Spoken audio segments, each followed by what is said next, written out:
पुंछ के डिगवार सेक्टर में एलओसी पर सेना को बड़ी कामयाबी मिली है और सेना ने घुसपैठ कर रहे 2 आतंकवादियों को मार गिराया है। जो खबर है उसके मुताबिक देर रात को सेना को 2 घुसपैठिए भारतीय सीमा में अंदर आते हुए नजर आए थे, जिसके बाद उन्हें ट्रैक किया गया और उन पर फायरिंग की गई, जिसके बाद दोनों तरफ से ये फायरिंग जो है वो काफी देर तक चलती रही और सेना ने आखिरकार इन दोनों आतंकवादियों को मार गिराया। इन दोनों ही आतंकियों से भारी तादाद में हथियार जो हैं वो बरामद हुए हैं। इसके साथ ही साथ सेना का ऑपरेशन जो है वो अभी भी वहां पर जारी है। लेकिन अगर हम बात करें इस समय एलओसी की, तो सेना के पास इस तरह के इनपुट्स पहले से मौजूद हैं कि बॉर्डर पार ऑपरेशन सिंदूर के बाद एक बार फिर आतंकी संगठन जो है वो एक्टिव होने की कोशिश कर रहे हैं और आतंकियों को लॉन्च पैड पर यहां पर भेजा जा रहा है, जिसके बाद सेना जो है वो हाई अलर्ट मोड पर है। इसके साथ ही साथ अगर हम जम्मू कश्मीर की बात करें तो सेना के बड़े ऑपरेशन इस समय अलग अलग इलाकों में जारी हैं और एक दिन पहले जो सेना ने लडवास श्रीनगर में ऑपरेशन किया था उसमें लश्कर के 3 आतंकवादी जो हैं वो मारे गए थे, जिसमें लश्कर का टॉप कमांडर ओसामा सुलेमानी जो है वो भी मारा गया है और ओसामा सुलेमानी जो था उसी ने पूरी पहलगाम की यहाँ पर जो साजिश है वो रची थी। इसके साथ ही अगर हम बात करें तो अभी भी ये बताया जा रहा है कि जम्मू कश्मीर में 60 से 70 आतंकवादी जो हैं वो अलग अलग इलाकों में एक्टिव हैं। ऐसे में हर दिन सेना के 60 से 70 ऑपरेशन इस समय जम्मू कश्मीर के अलग अलग इलाकों में जारी हैं और सेना ये कोशिश कर रही है कि ये जो आतंकी जो अलग अलग जंगल के इलाकों में यहाँ पर छुप रहे हैं उनको यहाँ पर मार गिराया जाए। सेना के पास इस तरह की भी जानकारियां हैं कि ये आतंकी इस समय जो जंगल के इलाके हैं वहां पर छुपने की कोशिश कर रहे हैं। शाहनवाज खान, जम्मू। गुजरात एटीएस को आतंकवाद के खिलाफ चल रही अपनी मुहिम में आज बड़ी सफलता हासिल की है। जो समा परवीन है जिसको कर्नाटका से गिरफ्तार कर लिया गया था, वो फेसबुक और इंस्टाग्राम के जरिए लोगों को जोड़ रही थी। 10,000 से ज़्यादा उसके फॉलोवर है। नौजवानों को वो देश में जहर फैलाने के लिए उकसा रही थी, साथ में उसको जोड़ रही थी। उसका कनेक्शन है वो पाकिस्तान के साथ निकला है। इंस्टा पे स्ट्रेंजर्स नेशन 2 के साथ साथ फेसबुक पे भी सेम बंदे की strangers of nation and stranger of the nation 2, ये टोटल 3 प्रोफाइल्स आइडेंटिफाई की गई। इसके साथ साथ इस टेक्निकल टीम द्वारा ये प्रोफाइल कौन चला रहा है इसके बारे में इन्वेस्टिगेशन किया गया और इनको जानने को मिला कि एक शमा परवीन नाम से एक महिला है जो कि आरटी नगर बेंगलोर में रहती है, वो इन तीनों प्रोफाइल को चला रही है। ये प्रोफाइल काफ़ी पॉपुलेटेड है, 10,000 से ज़्यादा हर एक प्रोफाइल में फॉलोअर्स हैं। ये टीम को बेंगलोर भेजा गया। इंटर स्टेट ऑपरेशन ये एक था जिसमें सेंट्रल एजेंसीज की मदद ली गई, राज्य पुलिस की मदद ली गई। इसके द्वारा जो शमा परवीन है इसको उसके निवास स्थान से पकड़ा गया। एक महिला जो बेंगलुरु से है, ये आतंकी खास तौर पे हाईली रेडिकलाइज है, ऑनलाइन टेरर मॉड्यूल पे काम करती है। उसके बहुत ही महत्वपूर्ण पाकिस्तानी संपर्क भी उसके अलग अलग डिवाइसेस से मिले हैं। शुरुआती पूछताछ में पता चला है कि जो समा परवीन है वो कर्नाटका में रह रही थी। मुख्य रूप से वो झारखंड की रहने वाली है। बीकॉम का उसका अभ्यास है। फिलहाल गुजरात एटीएस और सेंट्रल एजेंसी उसमें जुड़ गई है। इसके साथ कौन कौन जुड़े हैं उसको लेके भी गुजरात एटीएस है वो तपास कर रही है। हेतल खत्री के साथ बलदेव ब्रह्म क्षत्रिय, न्यूज़ स्टेट, यूपी, उत्तराखंड। 25 साल का एक युवक आत्महत्या कर लेता है और आत्महत्या का मामला पूरी तरीके से चौंकाने वाला है। चौंकाने वाला इसलिए क्योंकि उसने आत्महत्या के जिस तरीकों को अपनाया वो अपने आप में हैरान और परेशान करने वाला है। दरअसल धीरज नाम का 25 साल का एक युवक जो पेशे से सीए था, गुरुग्राम की कंपनी में काम करता था और 20 से 28 तारीख तक के लिए उसने ये घर जो कि बंगाली मार्केट के स्कूल लेन में स्थित है और 12 खंबा थाना के अंतर्गत आता है, वहाँ किराए पर मकान लिया था। और ये इस दौरान जब वो 20 से 28 तक यहाँ रह रहा था तो उसने एक वेबसाइट पर पहले सर्च किया कि कैसे जो जिंदगी है उसको खत्म किया जाए, और उसके लिए जब उसे हीलियम गैस का पता लगा तो इसके लिए उसने एक वेबसाइट को चुना और वेबसाइट के जरिए एक डीलर पर पहुंचकर इसी मकान में अपने लिए वो हीलियम का सिलेंडर जो है वो मंगाया। उसके बाद बाकायदा जब पुलिस को उसकी डेड बॉडी इस मकान में मिली है तो बदबू आ रही थी बेहद ज़्यादा, जिसके बाद पुलिस को सूचना मिली और पुलिस जब मौके पर पहुंची तो उन्हें एक हीलियम का सिलेंडर, पाइप और मास्क जो कि पूरे मुंह पर बंधा हुआ था वो नजर आया, और उसमें धीरे धीरे यानी कि उसने जो चुना हीलियम को स्लो डेथ जिसे कहते हैं उसके जरिए उसने मौत को गले लगा लिया। हालांकि अपने सुसाइड नोट में जो उसने पीछे छोड़ा है उसमें स्पष्ट तौर पर कहा है कि मुझे मेरी मौत के लिए किसी को जिम्मेदार ना ठहराया जाए, लेकिन वेबसाइट के जरिए गाजियाबाद से जो सिलेंडर दिल्ली पहुंचा था वो इसी मकान में पहुंचा, और फिर हुआ वो जो कोई सोच भी नहीं सकता, धीरज ने धीरे धीरे मौत को गले लगा लिया। राकेश चौहान के साथ मोहित बख्शी, दिल्ली। बिहार चुनाव से पहले एक बार फिर मुख्यमंत्री नीतीश कुमार ने महिला को जो है वो एक बड़ी सौगात दी है। जो महिलाएं लगातार काम कर रही हैं, जो साइलेंट वोटर्स मानी जाती हैं, उनको मुख्यमंत्री नीतीश कुमार ने एक सौगात दी है। स्वास्थ्य विभाग में काम कर रही ममता और आशा दीदियों के लिए एक बड़ी सौगात है, जहां पर एक तरफ आशा दीदियों की जो व्यय थी, जो खर्च था, उसे 1000 से बढ़ाकर 3000 कर दिया गया है। वहीं जो ममता दीदी हैं उनका 300 से लेकर 600 कर दिया गया है। मुख्यमंत्री नीतीश कुमार ने सुबह ही सोशल मीडिया एक्स पर ट्वीट करते हुए ये जानकारी दी और बताया कि जो तमाम लोगों के कार्य में पेंशनों में सैलरी में बढ़ोतरी की जा रही है, इसी के तहत ममता और आशा दीदियों के जो सैलरी है उसमें बढ़ोतरी की गई है, जहां पर एक तरफ आशा दीदी को 1000 से 3000 कर दिया गया है, वहीं जो ममता दीदियां हैं उन्हें 300 से लेकर 600 कर दिया गया है। यानी कहीं ना कहीं सभी लोगों के लिए कार्य जो है नीतीश कुमार कर रहे हैं। अब ऐसे में आज एक बड़ी सौगात मुख्यमंत्री नीतीश कुमार ने आशा दीदी और ममता दीदियों को दिया। वीडियो जर्नलिस्ट सत्यन कुमार के साथ उत्कर्ष, न्यूज़ स्टेट, यूपी। बिहार में एसआईआर के मुद्दे पर संसद भवन में इंडिया गठबंधन के तमाम सांसद प्रदर्शन कर रहे। इस वक्त तस्वीरों में आप देखिए कि लोकतंत्र व्यवहार बैनर पोस्टर लेकर इंडिया गठबंधन के सांसद प्रदर्शन कर रहे हैं। इस प्रदर्शन में प्रियंका गांधी भी शामिल है। एसआईआर इसी का उन्होंने पोस्टर पकड़ा हुआ है। इसके अलावा गुरजीत औजला जो कांग्रेस से सांसद है, इसके अलावा आप तस्वीरों में देख सकते हैं कि कांग्रेस के संगठन महासचिव केसी वेणुगोपाल, टीएमसी, डीएमके के तमाम जो सांसद हैं इस वक्त संसद भवन में प्रदर्शन कर रहे हैं। मांग यही है कि तत्काल प्रभाव से जो एसआईआर बिहार के भीतर हो रहा है उसे रोका जाए और संसद में सरकार इस मसले पर चर्चा करवाए। लेकिन सरकार का पक्ष ये कहना है कि ऑटोनॉमस बॉडी चुनाव आयोग है, लिहाजा संसद में चर्चा करवाया नहीं जा सकता है। यानी कुल मिलाकर पक्ष विपक्ष इस मुद्दे पर आर पार की लड़ाई लड़ता हुआ नजर आ रहा है। अब देखने वाली बात यही होगी कि एसआईआर के मुद्दे पर बीच का रास्ता क्या निकलता है। संसद भवन से मोहित राज दुबे, दिल्ली।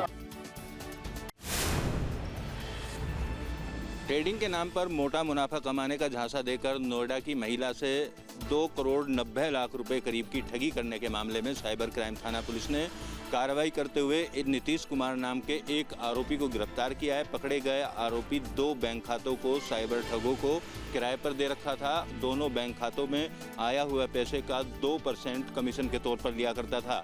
इस ट्रांजैक्शन को लेकर भी आरोपी नीतीश के खाते में आए पैसों के बदले उसको 6 लाख रुपए कमीशन के तौर पर मिले थे। इसके अलावा कर्नाटक और उड़ीसा में भी आरोपी के बैंक खातों को लेकर रिपोर्ट दर्ज की गई है। पुलिस अधिकारियों का कहना है कि इस पूरे मामले में 25 लाख रुपए पहले फ्रीज कराए जा चुके हैं और आगे की कार्रवाई की जा रही है। कई और ऐसे बैंक खाते पुलिस के संज्ञान में आए जो साइबर ठगों को किराए पर इस्तेमाल करने के लिए दिए जाते हैं। नीतीश ने भी पूछताछ में कई अहम राज उगले हैं। अब पुलिस अधिकारियों का कहना है कि अन्य आरोपियों की गिरफ्तारी की जाएगी। मुख्य तौर पर जो साइबर ठग इन बैंक खातों को यूज करते हैं उनकी गिरफ्तारी का प्रयास करने का भी दावा नोएडा पुलिस करती हुई नजर आ रही है। वीडियो जर्नलिस्ट विकास झा के साथ अमित चौधरी, न्यूज स्टेट, नोएडा।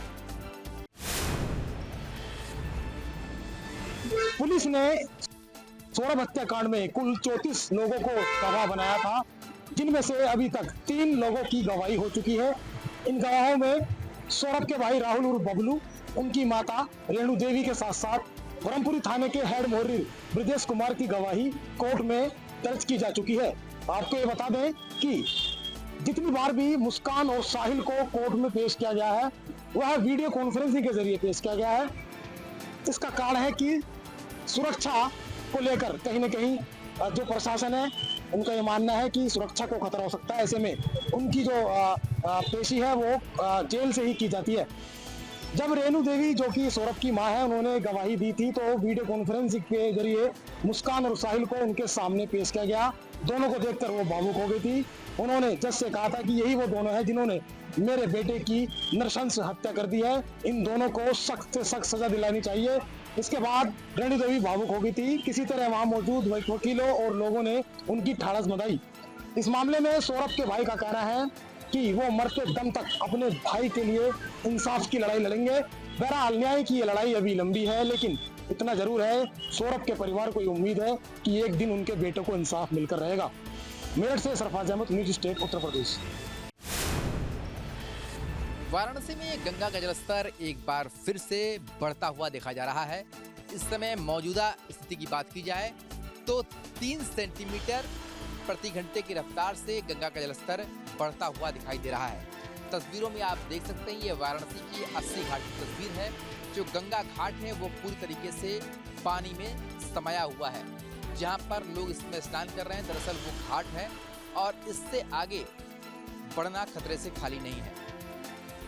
जो मौजूदा स्थिति के अनुसार जो बारिश लगातार हो रही है, इस समय में भी बनारस में लगातार रुक रुक के बारिश हो रही है। बारिश का असर भी जो है वो गंगा के जलस्तर पर पड़ रहा है।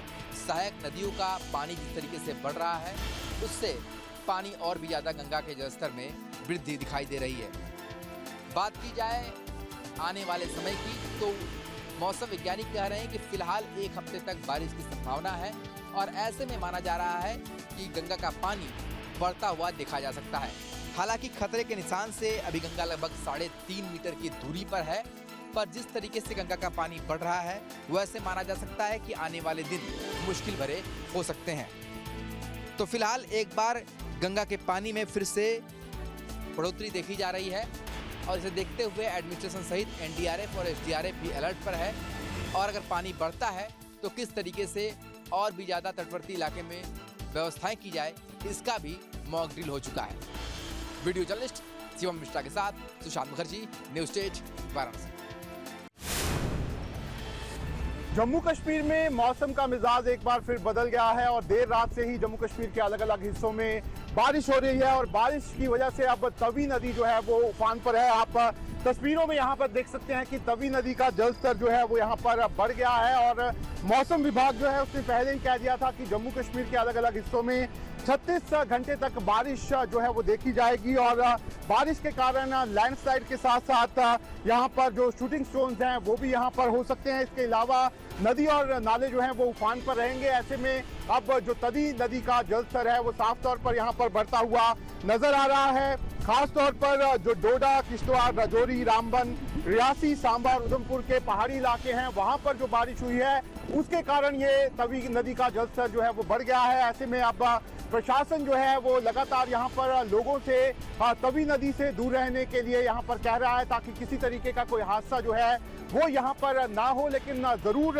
जम्मू कश्मीर की बात करें तो जम्मू कश्मीर में इस बार जो बारिश हुई है उसमें काफ़ी नुकसान जम्मू कश्मीर में देखा गया है। इस बार कई लोग जो हैं वो यहाँ पर बारिश का शिकार हुए हैं और लैंडस्लाइड्स और जो शूटिंग स्टोन्स हैं उसके चलते कई लोगों की जान जो है वो गई है।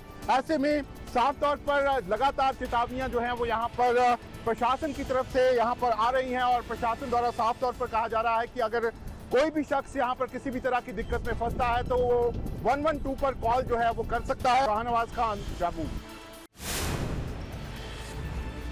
काशी की मुस्लिम महिलाएं पिछले 14 साल से प्रधानमंत्री नरेंद्र मोदी को राखी भेज रही हैं और ये राखी तब से भेजा जा रहा है जब से वो गुजरात के मुख्यमंत्री हुआ करते थे।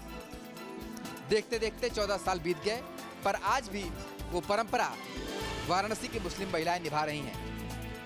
एक तरफ विपक्ष भले ही ऑपरेशन सिंदूर के ऊपर सवाल उठा रहा हो पर काशी की मुस्लिम महिलाएं प्रधानमंत्री का धन्यवाद ज्ञापन करती हैं ऑपरेशन सिंदूर के लिए और उनकी लंबी उम्र के लिए लगातार दुआ कर रही हैं और राखी भेज रही हैं। हमारे साथ मुस्लिम महिला फाउंडेशन की सदर हैं नाजरीन अंसारी।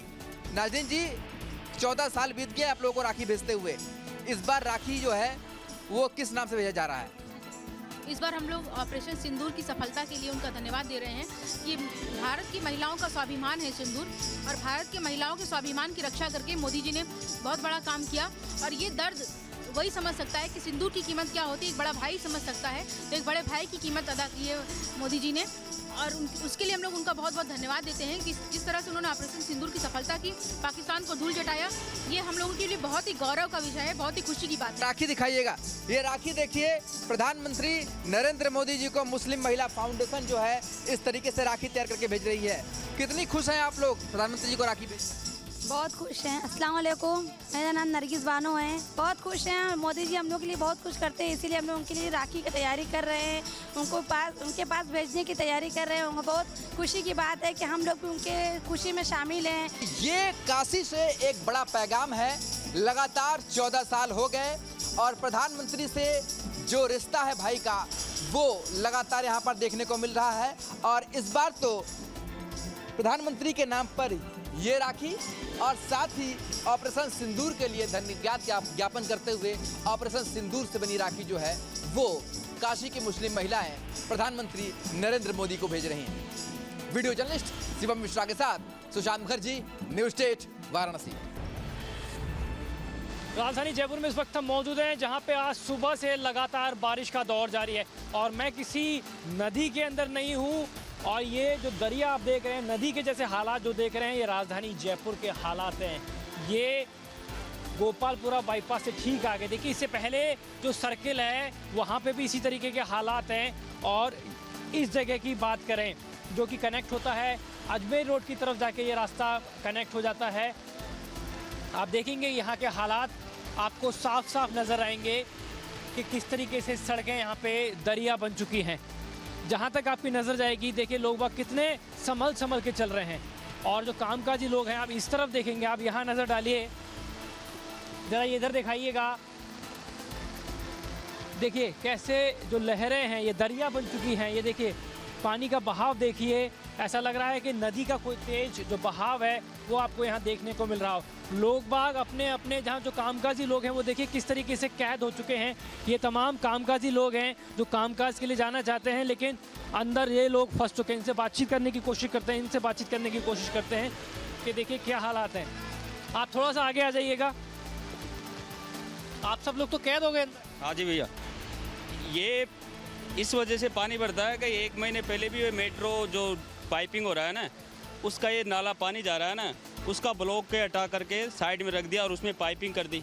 हमने बोला भी था 1 महीने पहले, लेकिन अभी तक उन्होंने सुना ही नहीं। कभी तो बोलते हैं कि बिजली वाले करेंगे, कभी बोलते हैं JDA में हमने लिख दी, वो कर दी। और हमारे जब भी बरसात आता है ये हालात हो जाते हैं। ऐसा लग रहा है नदी चल रही है। हाँ, नदी हो रहा है, बिल्कुल नदी हो जाता है, चौथ तरफ पानी पानी है। आप देखेंगे कि नदी जैसे हालात हो चुके हैं। आप देखेंगे इससे और आगे जैसे जैसे हम बढ़ेंगे तो हालात और ज़्यादा गहरे आपको नज़र आएंगे। ये देखिए जैसे जैसे मैं आगे बढ़ रहा हूँ आप देखिए मेरे अब घुटनों से जो ऊपर पानी है वो यहाँ देखने को मिल रहा है। और ये हालात सिर्फ हम आपको अभी एक जगह के दिखा रहे हैं। बहाव इतना तेज़ है कि अब यहाँ जो खड़े भी बड़ी मुश्किल से हम रह पा रहे हैं। आप समझिएगा कि जयपुर में जब भी इस तरह की बारिश आती है इसी तरह के हालात हो जाते हैं और इसलिए लोगों का जो गुस्सा है वो जो सरकार है यहाँ की उससे फूटता हुआ दिखाई देता है। बहरहाल जयपुर से इसी तरह के जलभराव की जो अलग अलग तस्वीरें हैं हम लगातार हम आपके सामने रखते रहेंगे। थैंक यू राजू चौधरी, शुक्र शर्मा जी, जयपुर। वैसे तो बहन भाई का रिश्ता बेहद ही अटूट और प्यार भरा होता है और इस रिश्ते को बेहद ही खास बनाने के लिए उत्तर प्रदेश सरकार की पहल पर झांसी के डाक विभाग ने राखी के वाटर प्रूफ लिफाफे तैयार किए हैं। बताया गया है कि इन लिफाफों को खरीदने के लिए डाक विभाग में बहनों की भारी भीड़ देखने को मिल रही है। वहीं डाक विभाग के विपुल मिश्रा बताते हैं कि उत्तर प्रदेश सरकार द्वारा यह पहल की गई है। खासकर झांसी, जालौन और ललितपुर के डाकघरों में यह लिफाफे उपलब्ध हैं। विभाग द्वारा जो है वाटर प्रूफ लिफाफे तैयार करके जो है हमारे 3 प्रधान डाकघर हैं, झांसी, ललितपुर और उरई, और हमारे 75 विभागीय उप डाकघर हैं इन तीनों जिलों में और 542 शाखा डाकघर हैं। इन सभी डाकघरों में 18,000 जो है विशेष आवरण ये भेजे गए हैं जो वाटर प्रूफ हैं और ये ख़राब नहीं होगी इसमें जो राखी भेजी जाएगी। ये राखी देश भर में विभिन्न स्थानों पर जो है बहनें अपने भाइयों को भेज सकती हैं। और सरकार द्वारा झांसी में लगभग 18,000 लिफाफे तैयार किए गए हैं। लिफाफों की मदद से दूर देश में बैठी बहनें और दूर देश में बैठे भाई अपने एक दूसरे तक रक्षाबंधन को खास बनाने के लिए इन लिफाफों की मदद से अपने भाइयों को राखी बहनें भेज सकती हैं। झांसी से सहयोगी कैमरामैन के साथ रवि पहाड़, न्यूज स्टेट झांसी। फर्जी दूतावास चलाने वाले नटवरलाल हर्षवर्धन जैन को आज नोएडा एसटीएफ की टीम के साथ साथ गाजियाबाद की कविनगर पुलिस फर्जी दूतावास वाले मकान पर लेकर पहुंची है, जो कि गाजियाबाद के कविनगर थाना क्षेत्र के अंतर्गत आता है। ये आप देख सकते हैं KB 35, ये वही मकान नंबर है जिसके अंदर हर्षवर्धन जैन अपना फर्जी दूतावास चला रहा था और अपने आप को कई देशों का एम्बेसडर बताता था। आप देखेंगे तो एक जो गाड़ी है पुलिस की वो बाहर खड़ी हुई है और इस पर साफ तौर पर लिखा हुआ है, पुलिस की जो प्लेट है वो यहाँ पर है, यानी अंदर पुलिस है और अंदर हर्षवर्धन जैन भी है। ये जानकारी मिली है कि हर्षवर्धन जैन से पूछताछ के बाद तमाम ऐसे इनपुट हैं जो आज यहाँ से इस बंगले से पुलिस कलेक्ट करने के लिए आई है। अब देखना होगा यहाँ से क्या कुछ खुलासा होता है, क्योंकि 300 करोड़ रुपए का मामला भी निकलकर सामने आया। इसके अलावा आर्म्स डीलर के साथ कांटेक्ट होना, चंद्रा स्वामी के साथ कांटेक्ट होना, ऐसी तमाम बातें हर्षवर्धन जैन के साथ जुड़ी हुई निकलकर सामने आई। और अब क्या कुछ बरामदगी होती है, क्या कुछ नई बातें निकलकर सामने आती हैं, ये देखना बेहद दिलचस्प होगा। वीडियो जर्नलिस्ट सतीश के साथ हिमांशु शर्मा, न्यूज स्टेट गाजियाबाद। जहां भक्ति है हर शब्द में, कथाओं में छिपे हैं दिव्य रहस्य और ज्योतिष देता है जीवन को दिशा। धर्म से जुड़ी हर बातों को जानने के लिए हमारे चैनल स्तुति को सब्सक्राइब करें। चैनल पर जाने के लिए इस लिंक पर क्लिक करें।